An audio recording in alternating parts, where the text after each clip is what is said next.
جن برتنوں میں ہم کھاتے پیتے ہیں ان برتنوں کا ہم پہ اثر ہوتا ہے۔ حضور صلی اللہ علیہ وسلم نے منع کیا، تم میں سے کوئی بندہ درندی کی کھال کا بنا ہوا لباس نہ پہنے، کیونکہ درندگی پیدا ہو جائے گی۔ تم میں سے کوئی بندہ درندی کی کھال کو بیچا کر اس پر نہ بیٹھے، اس طرح درندگی پیدا ہوتی ہے۔ معلوم ہوتا ہے کہ سب چٹائی پر ہم بیٹھتے ہیں اس کا اثر ہوتا ہے، جو لباس پہنتے ہیں اس کا اثر ہوتا ہے۔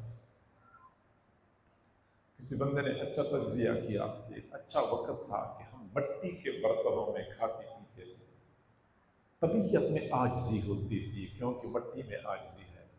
آج بھی میں آپ کو دعوت دیتا ہوں، اگر آپ سے ہو سکے، اگرچہ مشکل کام ہے لیکن مٹی کے برتنوں میں کھائیں،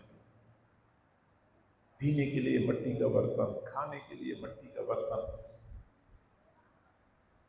کہتے ہیں ہم مٹی کے برتنوں میں کھاتے پیتے تھے، طبیعت میں عاجزی تھی۔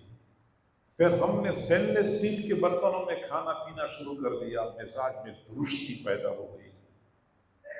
پھر ہم نے شیشے کے برتنوں میں کھانا پینا شروع کر دیا، مزاج میں نزاکت آ گئی، بات بات پہ روٹھ جانا، ناراض ہو جانا، رشتے ناطے ختم کر دینا۔ آپ لوگ نہیں دیکھتے بعض لوگ صرف بہانے کے انتظار میں ہوتے ہیں، کوئی بہانہ مل جائے ایسے منہ بناتے ہیں، پیچھے مڑ کے دیکھتے بھی نہیں ہیں۔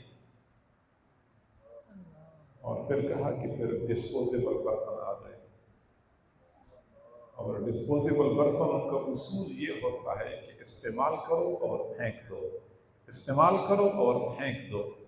فرمایا کہ ہمارا عمومی مزاج ایسا بنا ہوا ہے کہ اپنے رشتہ دار کو استعمال کرو پھر اس کو چھوڑ دو، اپنے دوست کو استعمال کرو پھر اس کو چھوڑ دو، عزیز و اقارب سے اپنا مطلب پورا کر دو پھر اس کو چھوڑ دو۔ ہمارا مزاج ایسا بن گیا ہے کہ بس اپنا مطلب پورا کرو، پھر پیچھے مڑ کے نہ دیکھو کہ تو کون اور میں کون۔